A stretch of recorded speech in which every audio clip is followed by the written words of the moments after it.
আজি আমি এই ভিডিঅ'ত আলোচনা কৰিম যে আপোনাক কোনোবাই আপোনাৰ ইনষ্টাগ্ৰামত মেছেজ দিছে, আপুনি মেছেজটো চাব খুজিছে বাট আপুনি চিনটো দিব খোজা নাই। মানে আপুনি মেছেজটো চাব কিন্তু মানুহজনে যদি গম নাপায় আপুনি সেই মানুহজনৰ মেছেজটো চাইছে। তো এই ছেটিংছটো আমি ইনষ্টাগ্ৰামত কেনেকৈ কৰিম এই ভিডিঅ'টোত আলোচনা কৰিম।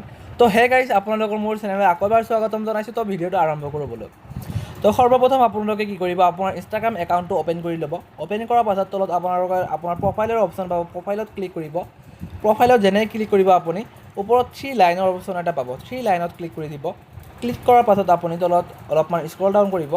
স্ক্ৰল ডাউন কৰাৰ পিছত আপোনাৰ এটা অপশ্যন পাব যে মেছেজ এণ্ড ষ্টৰি ৰিপ্লাইজ। এই অপশ্যনটোত ধুনীয়াকৈ ক্লিক কৰি দিব। ক্লিক কৰাৰ পাছত আপোনালোকে চাব যে তলত এটা অপশ্যন আছে show' read receipts. Show' read receipt এই অপশ্যনটোত আপোনালোকে ক্লিক কৰি দিব। ক্লিক কৰাৰ লগে লগে এটা অপশ্যন আহিব আপোনালোকৰ তাত। এই অপশ্যনটো আপোনালোকে অফ কৰি দিব। এই অপশ্যনটো অফ কৰাৰ লগে লগে কোনোবাই যদি আপোনাক মেছেজ দিছে আপুনি মেছেজটো চালেও সেই মানুহজনে গম নাপায়।